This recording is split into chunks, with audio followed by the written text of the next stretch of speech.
สบายดีทุกคนสบายดีตอนเศร้าเด้อทุกคนเด้อโอ้เนาะทุกคนเดี๋ยวตอนนี้นี่ก็สิเอานี่ใส่แล้วก็หั่นเล็กเลย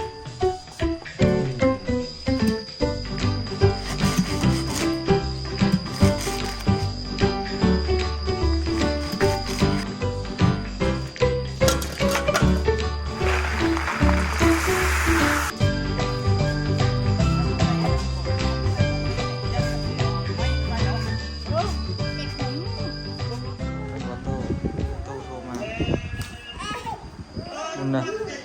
เพื่อนดีใจนาแกเด็กนาแกเด็กแกลง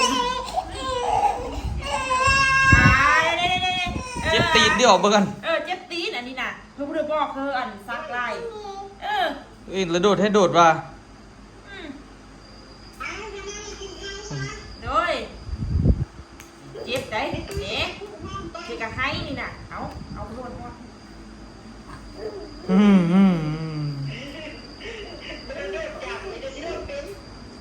ตีนฟ้าตีนแล้วเจ็บแล้วให้เหรอแล้วก็เป็นอันนี้แหละโดนดีใจเองเนาะไปยืนลงซันเลยว่ะสันไปซักอยู่ตลอดเวลานะ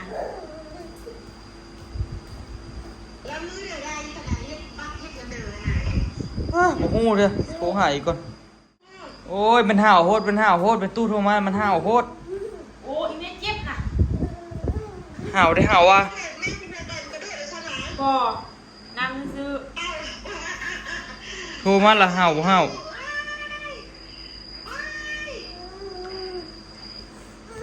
คุณน่ะจะเป็นห่าวจะเป็นดีใจเว้ย2 มือได้เนาะ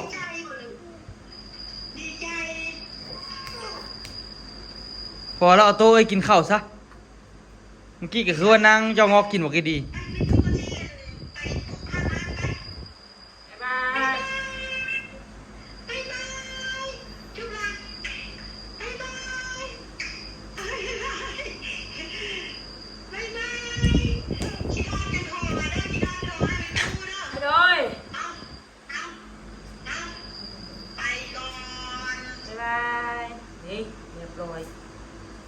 เสร็จบัดนี้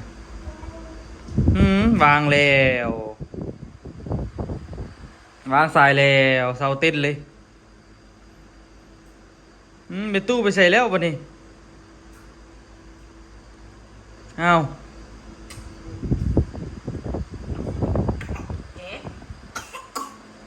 เต้นเก่าสบายดีทุกคนสบายดีตอนเศร้าด้วยทุกคนเด้อโอ้เนาะหน้าออโต้ลมก็ไม่จันพากูมาทุกคนเนาะมื้อนี้นี่ก็เลยเดินทางมาซื้อเล็กอันนี้สิไปเฮ็ดเสาให้พอสดเนาะเสาใส่ดอกไฟเห็นพงเล็กเขาเจ้าเราโอ้สุดยอดเลยนี่แท้ใหญ่ว่าสิมีโอกาสได้ห้านแบบนี้บ่เนาะ เล็กไปเฮ็ดเป็นข้าวเป็นอย่างสบายเลยได้ยาวสำหรับมีมัดเนาะครบเสร็จเลยอยู่นี่เฮ็ดโครงเล็กคนหลังคาเฮ็ดอย่างคักเลยกองทั่วตอนนี้ไปซื้อเสานะทุกคนเสากลมเพื่อที่ไปเฮ็ดเป็นบอลหนาใต้ไฟเนาะเพื่อนพอสดกำลังเบิ่งอยู่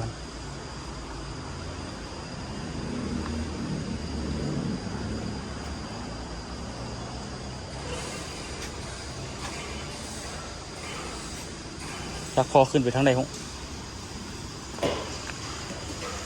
ที่โอ้พิลึกหลายพิลึกไปได้ไหมพ่อ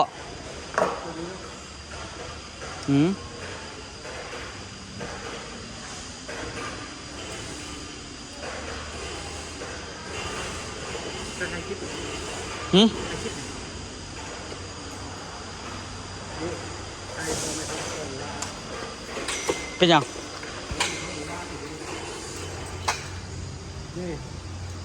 มือก่อนได้ทุกทีกันโซลาเซลล์ได้เอาบุญคิดดูเลยแหละอันนี้ก็เป็นมาสู่ข้อเสาดีไซน์เดี๋ยวก็หนีพอกับตัวมาสู่ข้อเสาดีไซน์โซลาเซลล์เอานี่ตี พอสี่ 75 บอกท่อแนวนี่ คือ ท่อนี่ท่อนี่ดิ น้อยเข้าไป ว่าหน่อยมันก็น้อยหั่นแหละ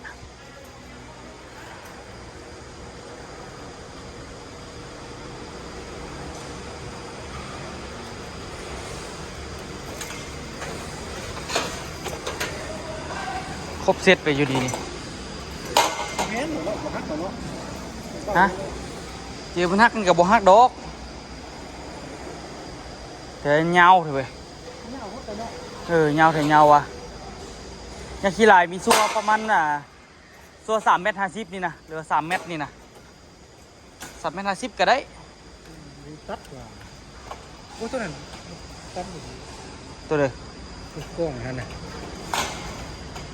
ยาวคือกันยามันแหละยาวกับยามันเสียดอกไฟสูงเลยมันเป็นจริงแจงหลาย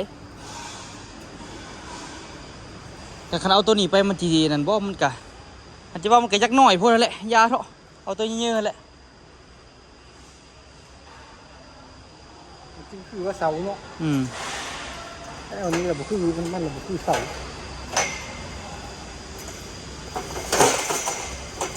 คนขายไปเสร็จแล้ววันนี้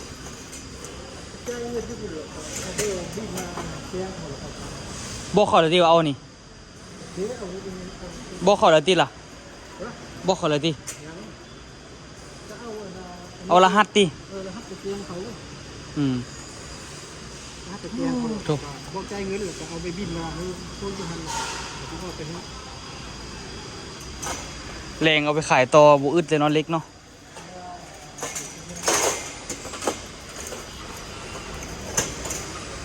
ธนามะกอกเป็นอย่างกับมีเบิด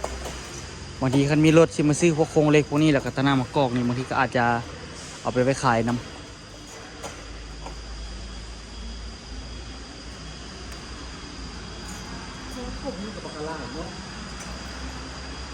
มันก็มีหลายขนาดอยู่เบิ่งก่อนเลยพอมาแล้วนี่ดิพัทิโทพิลึกขนาด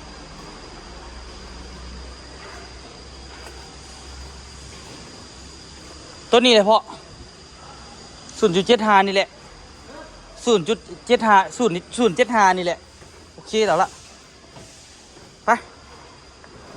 เดี๋ยวไปจ่ายเงินแล้วตัวซีได้หามเสาแล้วก็อยู่นอกแล้วทุกคน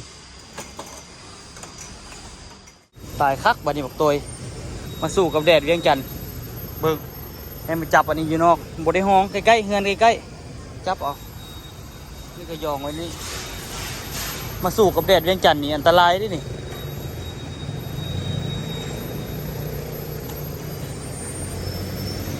รถแม่กับบ่ยอมไปเกี่ยเฮ็ดน่ะนะมีเบื้องหนึงเนาะมันอันนั้นมันบ่เนียนดังอีกอยู่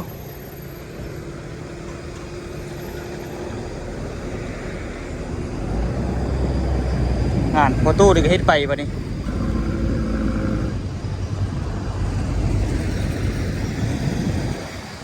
แต่ว่าเงินอยู่ใกล้ๆเนาะทุกคนโดดๆได้เห็นวิวทั้งนอกอีหลีเลยนะนี่มือจนออกขาวทุกคนเดี๋ยวตัวจับเขาก่อนทุกคนปวดจับเบื้องเดียวสูงแห้งกว้างเลยเขาบอกเขาปิดเนี่ยพอเขาบอกเขาปิด ไม่ได้เพราะต้องปิด ปิดมันยัง ฝนตกซะมันก็ไปอ้างเดือบังกันไว้ กระแม่นว่ะ จะได้อันหน้าก็นี่อยู่นี่นะช่วงอันหน้าก็มีมีอยู่ นี่ก็ได้แล้วเอาอย่างมาเอาอันนั้นไหมเอาอันน่ะเมียงเกาะลวดมาพัน ท่านก็ได้เอานี่ฮัดเลย ฮัดกับฮัดไปเลย ฮัดไปเลย ก็เอาลงในนึงเสร็จแล้วบ่โอ้มันจะเอาได้เอานี่ซุปเลยหรือว่าเอานี่ไปกอดเลยเนาะ ก่อนเลย เอาพวกคุดขุ่มเขาสินะคุดขุ่มผสมปูนไปเลย ลุยปูน เอา ไอ้คุดละลาเราเสื้อ เอาประเด็นปูนอยู่หันเดซินแข็งมาละ ไอ้2 ปี ปุ้นจะเรียกว่าเป็นทีเมียงหรือเปล่า มันก็ต้องได้อันนั้นแหละเนาะ เด้ถมแล้วมันแจ๊บแล้วมันนี่ทาว่ามีอันน่ะเวียกต้นนาแบบโอ้ยังไงเดี๋ยวมันโทษไปได้ เส สื้อปูนฝังรถนะบ่ใหญ่ละกะว่าบ่เดินนะบ่เดินมันน่ะมาตรฐานละเฮ็ดรถมันจึงว่านะมันจึงบ่เข้าขี้เมียงบ่แม่นหยังดอกเล็กนี่นะ เอาเสื้อแจ้บอนนี้เนี่ยบอนมักเพชรเนี่ยบอนมอก๊อกนี้เพราะว่ามันอีกบ่มีการเปลี่ยนแปลงบอนนี้ กะว่าบ่เดินกะเอาไว้ฝังคือของเขานะเขาฝังไว้หน้าบ้านหั่นนะเขาฝังไว้หน้าบ้านแล้วก็นะมันได้หุ้งตอนแรงตลอดหั่นนะ เอาเสื้อแจ้นี่เด้อเอาเสื้อแจ้นี้เพราะว่าให้งั้นบางเทื่อกับอีห้อนี้ คือบ่ แก่เด้อ แจ้มอก๊อกหันเนี่ย คือบ่เซอร์ไว้หน้าบ้าน เสื้อหน้าบ้านละวันนี้เสื้อน้องสีนี่กับบ้าน สิเซอร์บ่ได้เซอร์บนก๊อกหั่นกะจุเซอร์บ่เดินแล้วมันเซอร์รถ เสื้อบอนนี้เสื้อบอนนี้อันนี้เสื้อบอนนี้เสื้อบอนนี้บอนนี้หันเคยคุดขุมมาแล้วบอนเสื้อแจ้นี้รถเด้อเสื้อบอนนี้เด้อ มันนักเกาะน่ะมันยาวมันสูงพร้อมเขาฝังกันนะฝังซีเมนต์รถมันจึงบ่โอนเอ็น บ่ที่ใส่ผมก็ต้องแห้ง นะไปซื้อแม่เอาแม่ไปซื้อแม่ที่จะมันแล้วแม่เดี๋ยวอีใหญ่ไปซื้อเดี๋ยวอีก เดินไปซื้อเถอะ พูดไว้มาเอารถเข้ามารถทิพย์ลอยมาชมดินชมเจ้านี่แล้วมันเจ๊กะ เจ๊ที่เสาเดียวยืนนี่ ก็จะง่ายกับมันตรงมันได้ย้ายนะ ใหญ่ก็ตัดโทรแล้วนะบ่ยากนะตัดเท่าผู้สิอีฝั่งเลิกเขาตัดสำเร็จสำนึงซื้อๆคันยักษ์ใหญ่หั่นนะคันบ่ฝั่งนี่พายุเข้านี่มันหนักไปลมพัดมันพัดเบอร์นั่นมันโอนเอ็นมันล่มก็ ค่าดีก็แห้งเลยว่ะ บ่เขาฝั่งเราเอาเซอร์มันเป็นขี้เมียงแล้วมันสิกรอบต่อหน้าหั่นนะ จะได้สัญญาณมัน คันมันบ่ถึกปูนมันจะเป็นขี้เมียง เจนี่ก็ได้เจนี่ก็ได้สามเจนี่ เจ้าคนจีหู้ทั้งเดือหู้ทั้งเอสได้จีหู้ฮอดทั้งเดือ บ่มันก็สำเร็จสำนึงซื่อๆแหละคันว่ามันมืดเท่ากับไปหั่นออกก็ได้เอาคันไดปีนขึ้นไปก็ได้แก้ไขก็ได้อยู่แต่มันก็สิกุมอยู่ตี้ของเขาไอ้เท่านี้ก็บังเฮิงความหมายมันจิเพนะเพหรือบ่เพนะ สั่งอยู่บนนี้นะสัญญาณมันจีสั่งอยู่บนนี้ นั่นละตามนั่นละ โอ้ต้นนี้เยอะดิ โอ้ยเนื้อกับบังสูงไม่ไอ้6 เมตรผุนมันใกล้ไปอันมักม่วงอีกเดี๋ยวเขาว่ามันสูงโพดก็ตัดออกเด้ ขั้นมาสูงก็หลายขั้นบนจะตัดออกเอาเส้นลุ่มเมา ทุกคนเดี๋ยวตอนนี้นี่ก็สิเอาอันนี้ใส่แล้วก็หัดเล็กเลย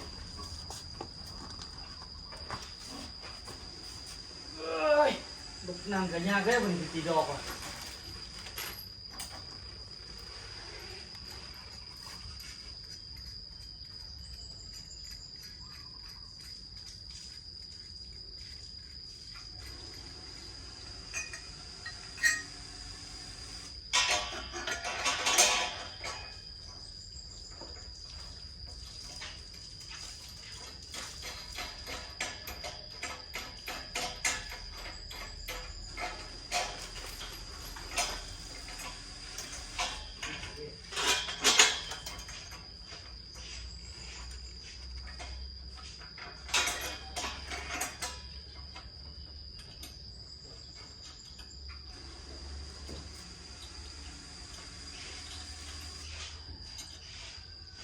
นับมันตู้เขาอ่ะ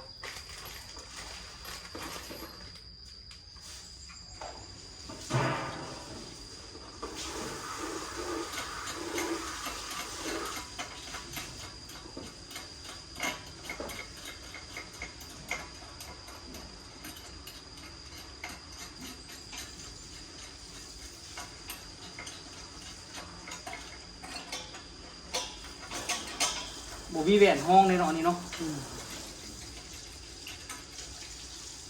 บ่มีแหวนปะ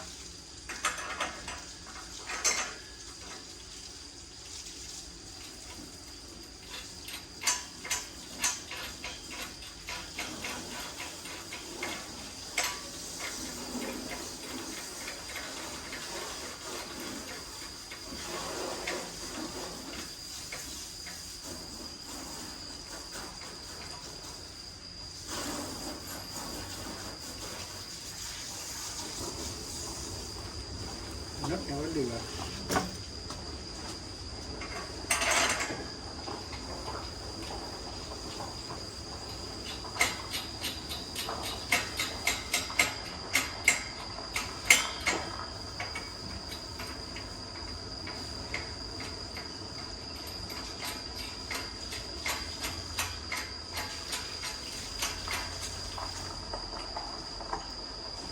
หมูซื้อก่อนผมมีแหวนแล้วไปถึงห้องอันนี้กันเลย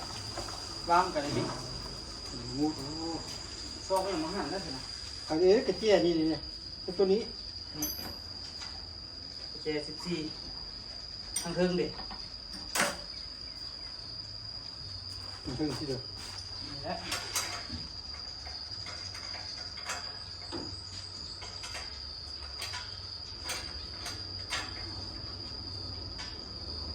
ดอกกระเจ15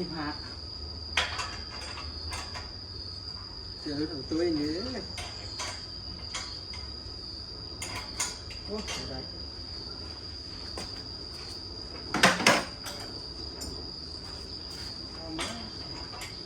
เอา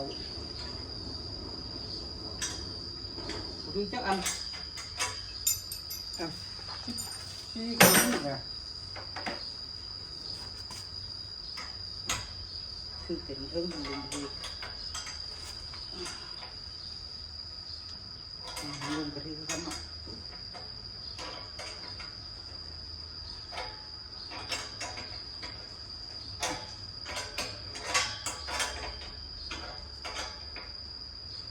บุกเอาละมืดต้อง13ไปเอากระแจมันก่อนออกเบียกยุ่นมาเอาเบียกอยู่พี่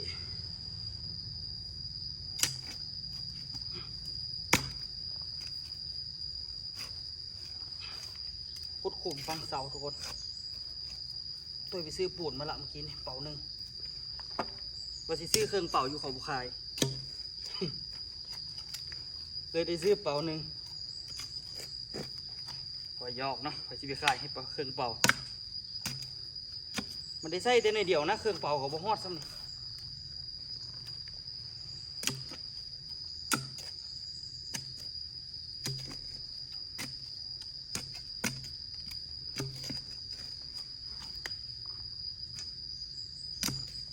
มันเป็นดินอันนี้เป็นดินถมเนาะทุกคนดินสมัยซื้อมาถมเป็นดินดะดินแดง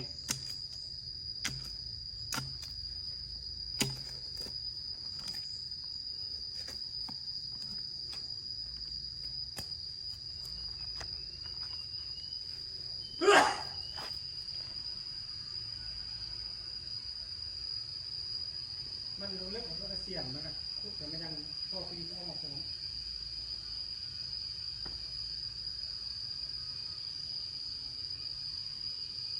ดินออกยากนะ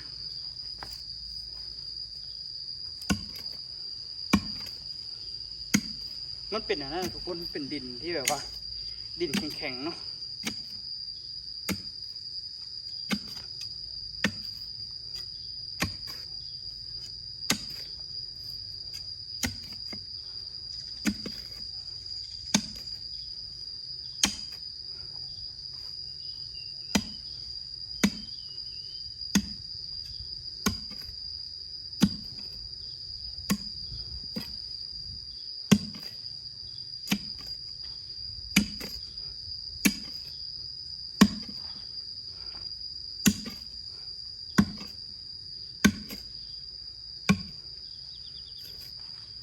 สร้างแต่ตอนส่วนมันออกนี่แหละส่วนยาก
สมปูนก็เดี๋ยวผสมในเดียวนึงเลยนี่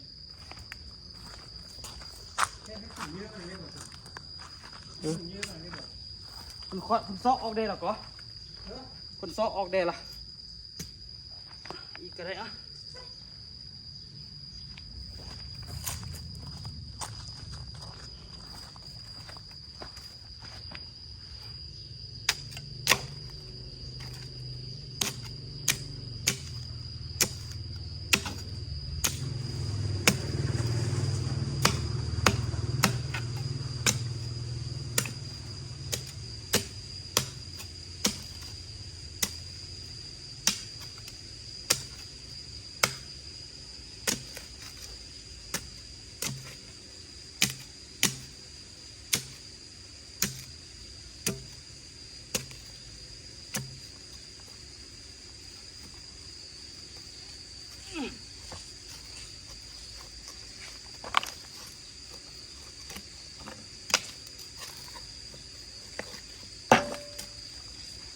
เบิ่งผมทุกคน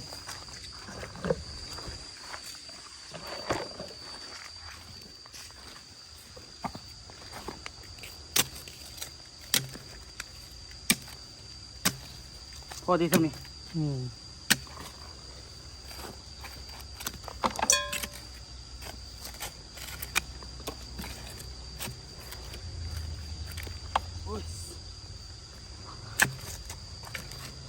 เอาขี้ข่วยออกยาก ก็คงอ่อนเพราะว่าตัดงานเสียบมัน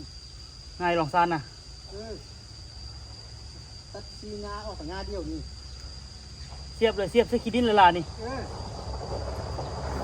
นี่เลยมันออกเลย เสียบลงเบิ้งก็เลย กกเด้อกกหวานดิ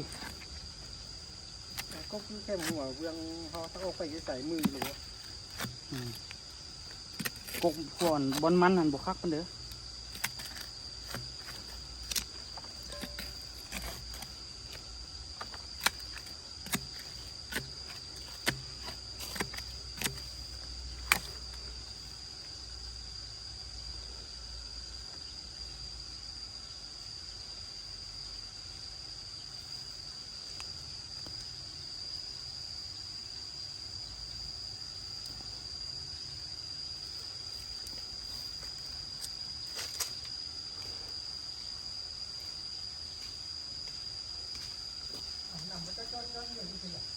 ต่อมาอาบน้ำตี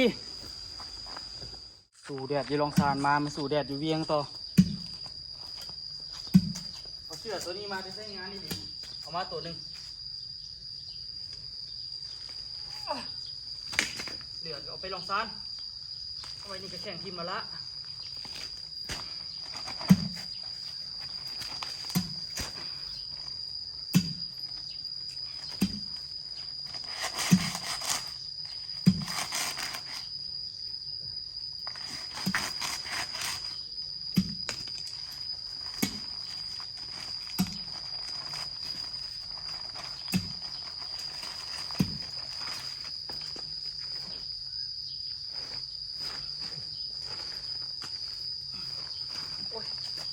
ได้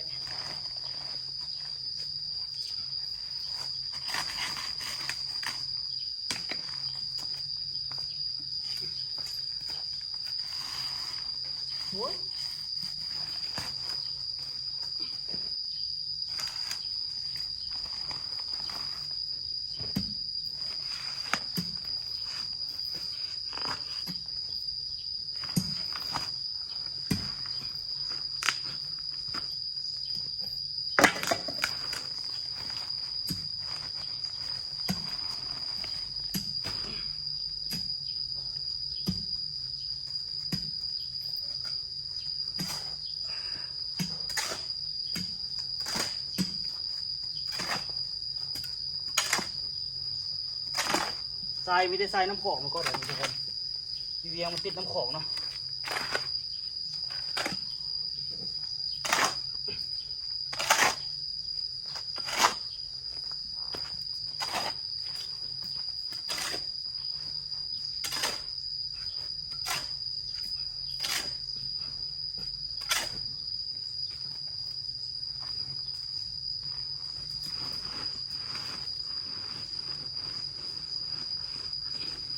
ม้อันน่ะบอนโคนเอามาทำไปช่วยหมายเอามาจังเม็ด ค้อนที่เด้อบ อนโคนนะอัน ข้างหน้าน่ะกันซ่านน่ะ3 โอ้บ่ได้จ้ะ เพราะเด้อก็ได้มันก็ยังมีอันนั้นบ่หลายประเทศจนจำ มันโต2 เมตร พอดีค้านออกมาจนจำเขาเด้อก็จึงเสียบเล็กเอา 10เป็นเรื่องแข็งเลย อ้าวแข่งกระเจาะแล้วบ่ 2 เมตร 70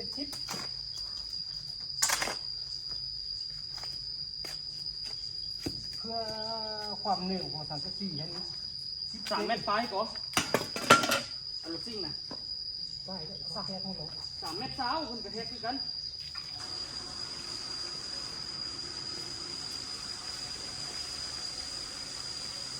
2 เมตร 9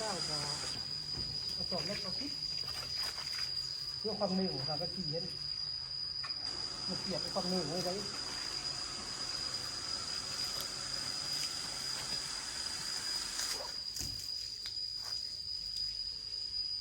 แล้วก็ชนบนมันโคนก็จ้ากันมาบนที่ถ่ายให้เกิดบนเต่าขึ้นบนมันโค้งกันนะ ได้แล้วบ่เดี๋ยวไปเอาหินมาใส่นะทุกคนสมปูนท่า มีฮอดดินดำ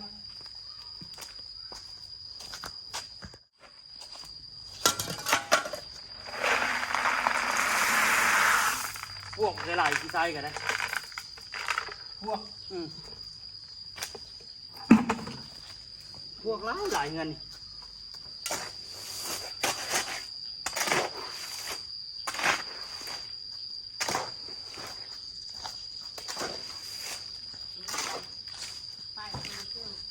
ไปซื้ออันนี้นั่งนี่ดูเนาะเท่าไหร่ละเดี๋ยวนี้ อันไหน อันนี้โลกป้ายตัว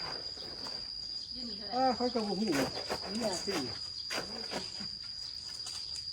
มีตัวมีตัวอันดูหนังตีหางเขาเจ้ามีเจ้าหางเขาเองก็อยากเขาไปกินยาไม้ไม้หอดไปกินก็เลยไม่มีเสียงดิ ให้แจงดีกว่าเก่าอ่ะ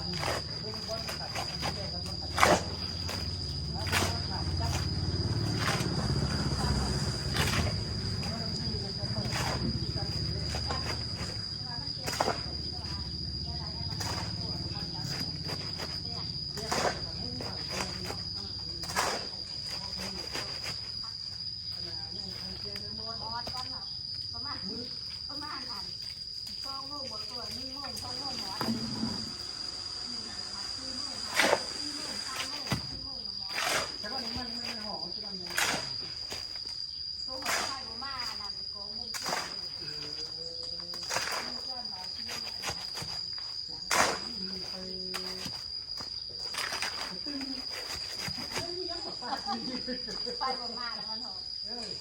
บอันนั้นเอามันก้อนเป็นคือมันที่เราอะไรนี่ว่า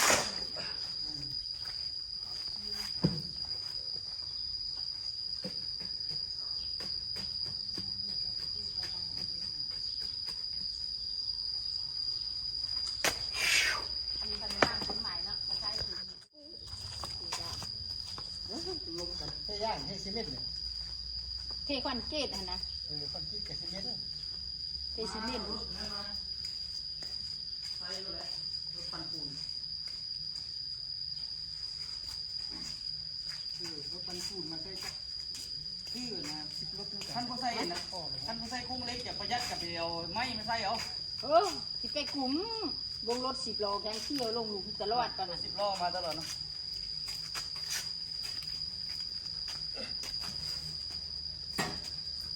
โอ้ยฮอดมือ เนี่ยนี่หันมันกลุ่มแจ้งเลยเลยคือท้องมันออกโดกลุ่มพักเลยจะพันกว่าประสุราประมาณ800,000 ถึงที่800,000 ที่ เนี่ยเป็นที่เก้านี่คือ ตอนหอกับตัวสีตอนนั้นก็ได้ปีแล้วเนาะ4 ปี 5 ปีแล้วว่ะ600,000อันนั้นซื้อหนึ่งเท่าเกี่ยวน้อย จับเด้อ 350,000 เขาได้ตั้งอยู่คือมัน แต่ว่าหมอดไว้ของก่อนหมอดไว้หันป้าบ่แดดมันกระโดดเลยแกงบ่แกงก็เลยอันนี้ละหันมาแดดนี่มันหาโมง ไป อันนี้ก็สิแจ้งอยู่เล็กๆต่อไปบ่ฮู้สิเป็นจังได บ่ขี้พุ่นเฮาขึ้นไปล้างไปย่างทางเทิง แม่นอยู่ อันนี้บ่ได้ล้างคันบ้าน ขี้ฝุ่นมันจับกับแม่นอยู่ อั มัน น นี้ก็บ่ได้ล้างจะถือยามพอมือเรื่องมาต้มโต๊ะลงละแม่นนำคนลายสะลงละแม่นแต้มคักเสาอันนี้เดิน โตเดือน เสาก็ต่างหากนี่นะ เสา200,000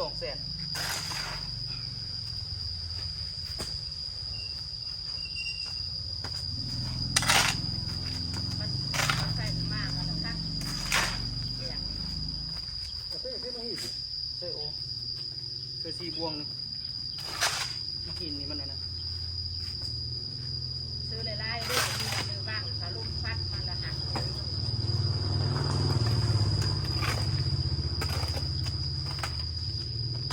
อยู่หานั้นชนิ่งอันมาเสาตัวนั้นเขาเอาอันบ้างอันเขาลุ่มเขาแล้วเขาเอาดินยกไปมากซื้อเนาะบ้านนี้อันบ้างลุ่มเขาปื้ดมันก็หักเลยเสียกเลยถืออันเนี้ยซื้อข้าว